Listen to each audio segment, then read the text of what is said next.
G'day New Zealand, I'm Maguire, this is Chris Leggett. We're just outside the Gameplanet Centre. We've just been at the Microsoft press event, pre-E3, and I guess there's three things that stand out, overarch the entire thing, and that's that Kinect is now just going to be voice recognition system. Everything in there was really freaking loud, and probably the only innovation that we saw was SmartGlass, but we'll get to that later. So the first thing that we saw, no surprise, was Halo 4. Master Chief's back.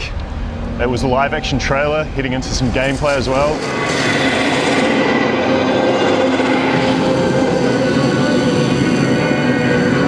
There was some Covenant and a new enemy that was kind of a demonic robot sort of thing. So what do you reckon about that, Chris?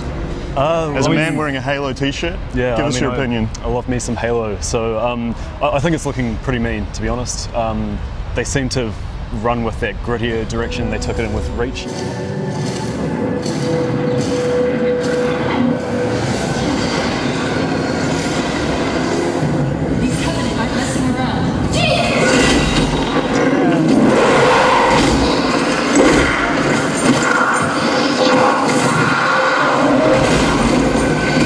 So it looks like, you know, Master Chief and Cortana have ended up on some Forerunner type vessel or planet or something, and so there's Forerunner technology. They picked up a couple of interesting looking Forerunner weapons. One of them was a scatter shot, another one was like a railgun type rifle.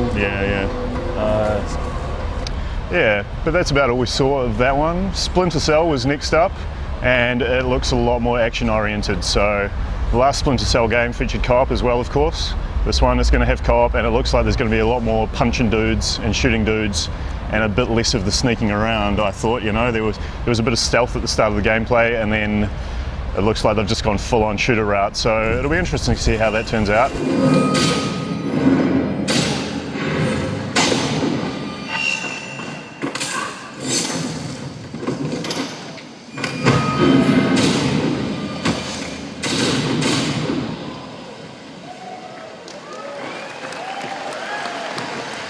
It looks good, and there's a bit of the old future tech there as well. Everyone seems to be leaning it that way with Ghost Recon and Black Ops 2 as well, of course. So there was the whole kind of, I don't know, he did his little wristwatch thing and it sent out the radar pulse so it could see where all the enemies were. Yeah, it was also making use of Kinect voice, so to issue commands. Voice recognition again, yeah. I think there was an interesting bit I caught where he actually got someone's attention by speaking into the mic. Yeah. So he called a guard over that he flipped over the edge. Yeah. Hey, you!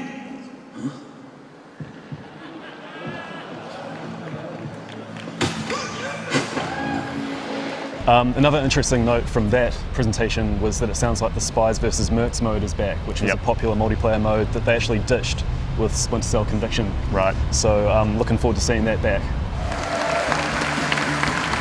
Okay, next up in the Kinect-a-thon were the sports titles. So we had FIFA and Madden. Who was that famous dude that came out onto the stage? Hall of Fame quarterback Joe Montana, I think it was. Yeah, I think it was so he came out, showed us formidable skills at Madden. Again, voice recognition is a big thing. Calling plays on the fly, modifying plays with Kinect looked pretty cool. What else did we see? And FIFA, same sort of deal.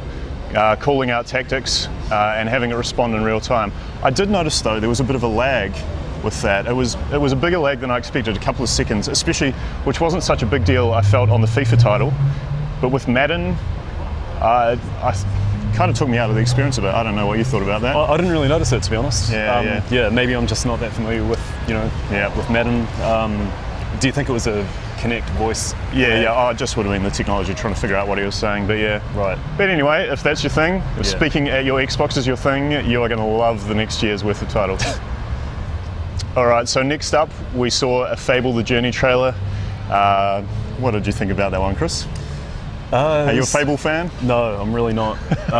But it looked like they were trying to get some kind of Street Fighter Hadouken things going on. It made Kinect look a lot more awesome than it actually is. The guy's hands were on fire as he was throwing stuff at the TV.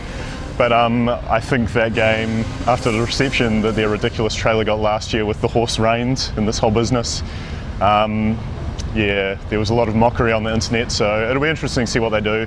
But it looks like it's just going to be a Kinect title where you're waving your arms about instead of mouse gesturing to cast spells. That was a very short trailer. The next very short trailer that revealed nothing that we didn't already know was Gears. Yeah, it was really disappointing that we actually didn't learn anything more about it that we didn't already know from about a week ago. So we know that it's going to focus on Baird and Coltrane. The trailer basically just showed them being carted off in handcuffs, which we already know that that's kind of, that happens. The Gears logo came up on screen and there was a big hey, and then the trailer finished 10 seconds later and there was a So it's People Can Fly, I think that are working on this one. Yeah, so that's right. They did Bulletstorm, and I really want to see how they're going to try and make it their own, but we've just had they've given us nothing there. So well, it'll be an interesting mix because Bulletstorm was quite whimsical and Gears is just so ridiculously serious, so maybe they'll bring a bit of levity to it. I mean, I think one thing I love the Gears of War franchise, but one thing Epic probably could do is realise that if everything's volume 100% all the time, it kind of, you become numb to that stuff after a while, so that'll be cool to see what they come up with there. Next up was another sports title, that was Forza Horizons. I actually thought that looked pretty slick. The trailer for that was pretty sweet. Again, there was some Kinect integration, and it looks like the storyline as such was, hey, you need to drive across the country really quickly to get to a thing where you'll probably have to do some more really quick driving. Did that one appeal to you at all? Yeah, I'm looking forward to seeing how the open world aspect of Forza Horizon works. I'm a big fan of the Forza franchise, and it'll just be great to see those restrictions removed. Like not being limited to certain tracks and that kind of thing. Yeah, for sure. Yeah. Lights on the sky.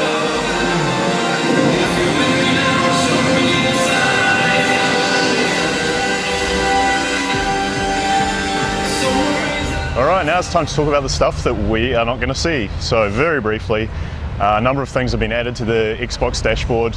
A number of movie services, Paramount Movies is on board, Machinima's on board, ESPN is back and bigger and better than ever. We're not going to see any of this stuff. For example, last year they had UFC integration, so you could bet on your favourite fighter and share stuff with your friends. They brought that to the NBA and the NHL as well.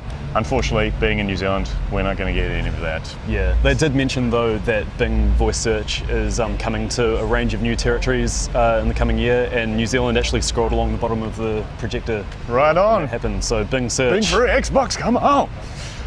We are also getting Internet Explorer on the Xbox. I guess there's a market for that. Well, they say they're going to, refine it. It's the reason that they haven't dabbled with browsers in the past is because the input devices haven't been good enough. But they now claim that with the magic of Kinect, that the browsing experience can be a pleasant one on your Xbox. So we'll see. Yeah, and speaking of input devices, we also saw some input from a tablet and a mobile phone that were not necessarily Windows compatible. So this is a new thing called SmartGlass. Essentially what they're doing is it looks like they're just going to use every single screen in your house to interact with your Xbox. So the example that we got was he was using what looked like an iPad. We know an iPhone can be used as well, Android devices, and of course Windows 8 phones and tablets.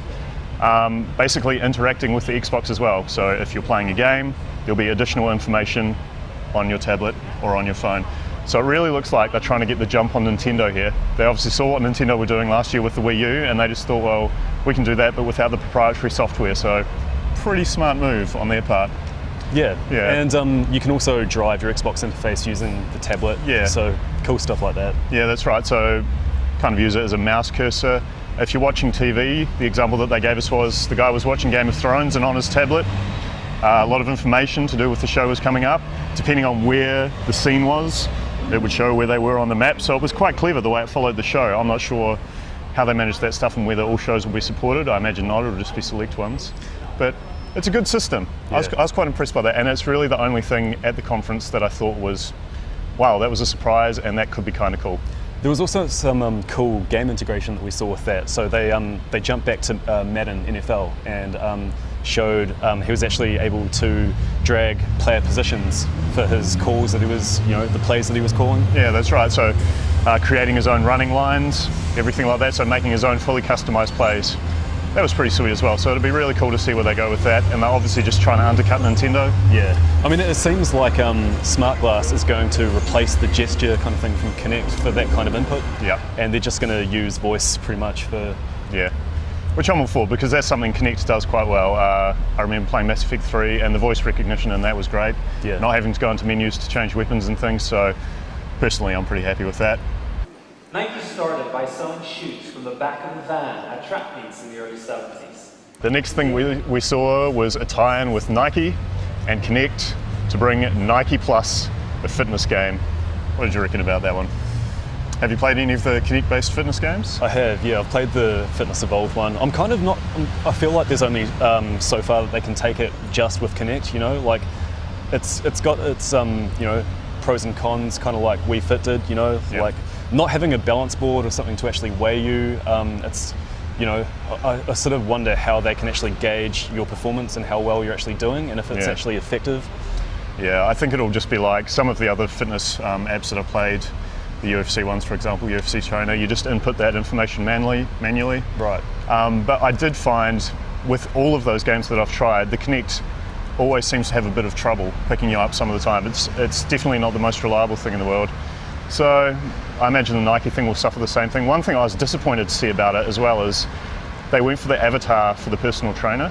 Sorry, not your Xbox avatar, of course, but they went with a computer-generated guy rather than just filming live action. And for me, that it's just not as motivating seeing, polygons telling you to do more press-ups or whatever. I would have preferred them to film that. I think that's maybe a missed opportunity. Yeah. But we'll see. As far as I could tell, it didn't really seem to do anything that other fitness games haven't done. Yeah. So Aside, the Nike endorsement aside, yeah. nothing special about that one. Okay, next up was a group of games that we hadn't seen and hadn't been announced before. Nothing incredibly exciting. We saw God of War, Ascend New Gods. Clearly Xbox is biting into Sony's franchises there. We had a Kratos-like figure stabbing dudes, running up giants. Yeah. So Yeah. very God of War-like, but it's a popular game, so why not?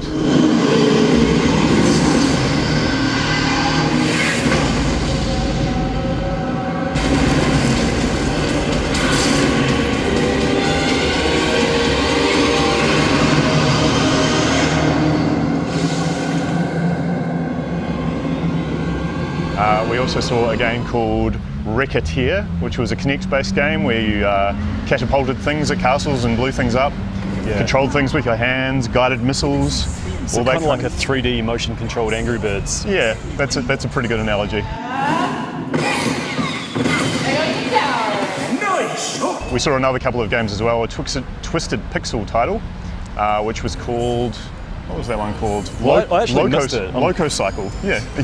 I'm gutted. I'm a big fan of Twisted Pixel, and I didn't even realise that we saw something from them. Yeah. And there was also a really quick announcement for a game called Matter, but that's literally all we saw of it. We saw the name and nothing else. We can't tell you anything about Matter.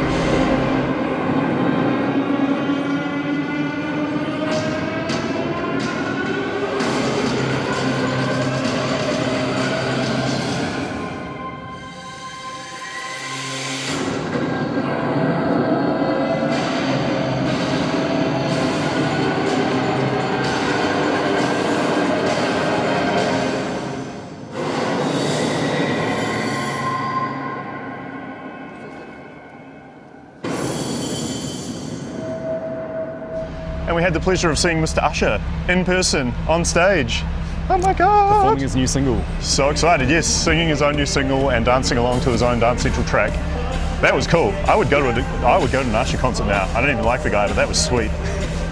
He had like an entourage of backup dancers. It was good times.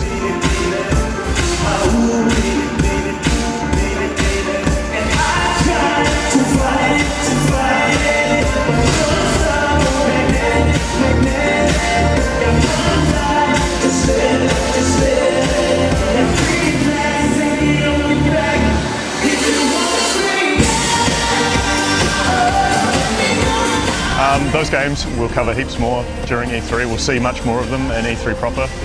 But all I can say is I hope there's some levity in there amongst all the yelling and explosions. But otherwise, things were pretty status quo. Thanks for joining us. I was Matt, he was Chris, and we'll see you inside.